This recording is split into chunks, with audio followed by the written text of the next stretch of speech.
dito sa TV5.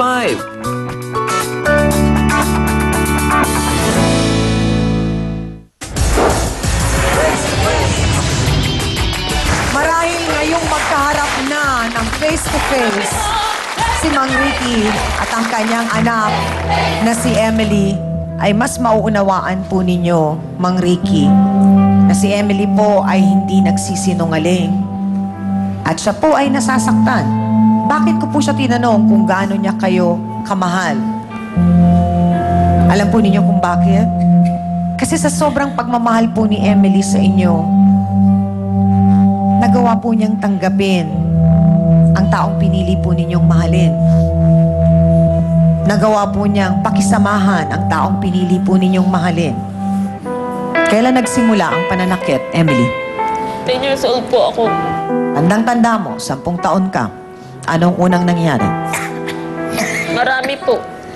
Nalipin niya po ako sa bahay. Ginagawa ko po lahat ng gawaing bahay po. Tapos, yung pag nagsusugal ho siya, hindi ho siya nagbibigay ng pambiling bigas. Ngayon ho, hihingi ho ako sa kanya. Pero nung ginagawa niya, sinasabi niya lang sa akin, kainin ko daw yung natitirang kanin doon kagabi pa. Ipanis na ho yun. Ipilitin niya ho pakain sa akin. Nasaan ang tatay mo nung nangyayari Wala lahat ho, ng yan? nag-stayin po si Papa sa trabaho. Tapos, habang naguhugas ako ng plato sa lababo, nilublob niya po yung mukha ko doon. Bakit? Kasi may inuutos po siya. Sabi ko, saglit lang. Hindi ka pa tapos sa ginagawa mo, may inuutos na naman siya. Opo. Anong ginagawa niya? Bakit siya nag-uutos? Nagsusugal po. Galing. So habang naguhugas ka, nginudngod ang mukha mo, anong ginawa mo para pagtanggol ang sarili mo? Wala po. Ayoko po siyang laban kasi bilang pong paggalang ko na lang ho sa kanya kasi mas matanda ho siya. Ilang taon ka no, nung unang nakasama mo si Nanay Olive at si tatay mo? 10 taon po. Yun lang. So, kakalipat mo pa lang, ganun na ang naging sitwasyon. Opo. So, hindi man lang nagkaroon, may naaalala ka ba, Emily, na ginawang effort man lang ng Nanay Olive mo na kilalanin ka, mahalin ka? Pag nandiyan po si Papa, Pag nandyan si Papa mo, anong nangyayari? ang bait po niya, yung susuklayan niya po ako, yung pagsisilbihan ho kami dalawa, ng tatay ko po. Tapos, yung tatanungin po ako, anong gusto ko, ganun po. Pero nag-iiba pag wala ang Papa mo. Opo. Kung may isang bagay na pinakamasakit na ginawa sa'yo si Nanay Olive mo, na gusto mong malaman ng Papa Ricky mo, ano yun? Isa lang po, yung sinunog niya po yung dibdib ko ng yung kahoy na may baga po. Kasi po, bali po kasi galing po siya trabaho. Eh ako po marami po akong ginagawa sa bahay. Nagsaing ako. Ilang taong ka niyan? Ano po, 16. Mm. Nagsaing po ako naglinis. Hindi ko po namalaya na nangangamoy na po yung sinaing. Sakto naman po dumating si nanay. Naamoy niya ho. Tapos yun, nagalit siya. Dumiretso po siya dun sa may sinaing po. Sa may kinuha niya po yung kahoy po na may bagay. Sinundot niya po sa akin. Yun po na yun po yung parang hindi ko na po talaga kaya oh. Kaya na kaya tumakbo po ako sa tita ko po. Magsumbong ako. Ano pong pakiramdam ninyo ngayon, Mang Ricky, na naririnig nyo na diretso mula po sa sariling bibig ng inyong mga anak, itong mga nagawa po ni Aling Olive sa inyo pong anak? Yun na nga ako, ma'am. Mangingi ako ng tawad basta-basta, ma'am. Basta gusto ko rin uli, ma'am, na makapiling ko uli. Kailangan mo, ma'am. Pag-usapan na rin namin Kasi kung katulad niya, ma'am, ulitin naman ako niya, hindi bali, na lang kami. Umayo na lang kami. Hindi ho ba kayo natatakot, Mang Ricky, na baka dumating ang araw at mapagod po ang inyong anak na si Emily at mas piliin na lamang niya ang sumama kay Aling Nita kesa po sa inyo? Hindi ho ba kayo natatakot doon? Natatakot nga ako, ma'am. Kaya lang, inaano ko po, ma'am. Nakausapin ko na na lang.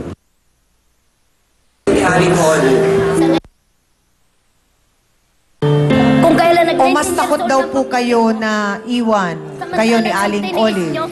Mahirap man ang aking katanungan, Mang Ricky, pero para po sa inyo, sino po ba ang mas matimbang sa puso ninyo? Ang inyo pong anak o si Olive? Yung ano ko po, kasi anak ko po yun eh. Kung siya lang, pwede rin mapalitan. So, mas mahal po ninyo, sino po? Si Emily po. Ang anak po ninyo. Opo. Ang kinalulungkot namin nga pong lahat dito ay ayaw po naming umabot sa punto, Mang Ricky, na kayo ay mamili.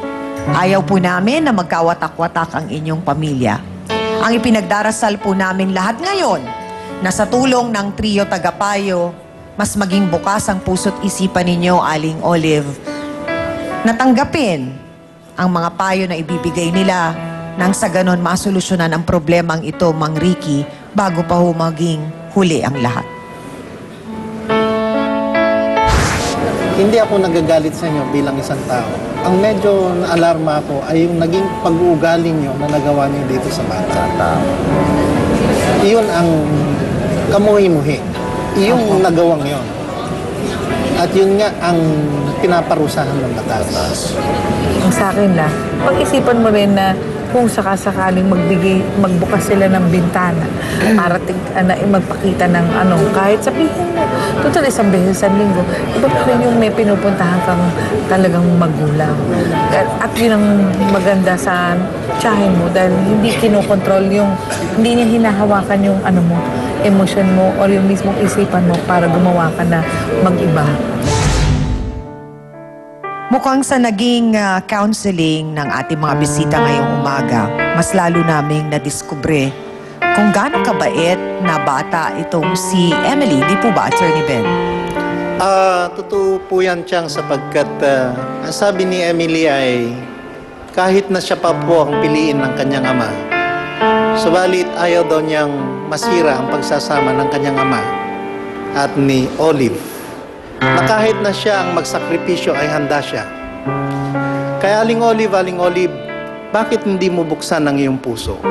Nasa 16 years na yan na hindi kayo binayaan ng Panginoon ng anak. Subalit kung tititigan mo lamang at bubuksan mo ang iyong puso, merong isang anghel na nagnanais na ikaw ay bigyan ng pagkakataon na maging ina. Ito ay ang kalagayan ni Emily. Na bagaman marami kang nagawa sa kanyang pagkukulang, pagmamalabis, subalit handa niyang isakripisyo ang iyong relasyon sa kanyang ama. So sana matitigan mo ito, Aling Olive, upang sa ganon, matatak sa puso mo. Huwag maging bato ang puso mo, huwag mong pagsilosan ang batang ito. Mana pa, kunin mo na ito ay maaring disenyo sa inyo ng Panginoon na siya nga ang talagang magiging anak mo kahit hindi mo pa siya iniluwal o inalagaan sa iyong sinapupunan. Yun lamang.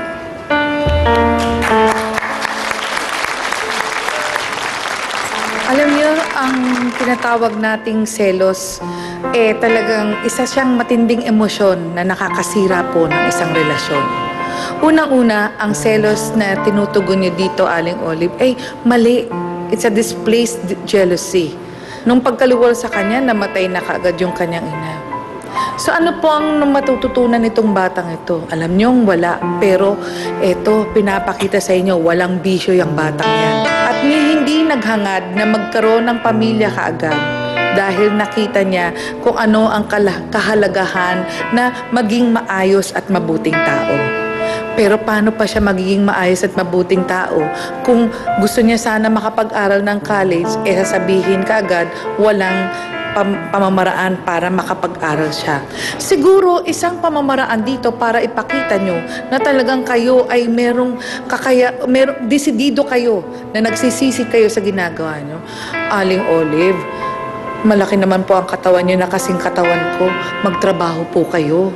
Kasi kung magtatrabaho kayo at kayo mismo ang magsasabi at magboboluntaryong sabihin na, o sige, Ricky, ikaw nang bahala sa matrikula, akong bahala sa allowance para makapag-aral itong si Emily.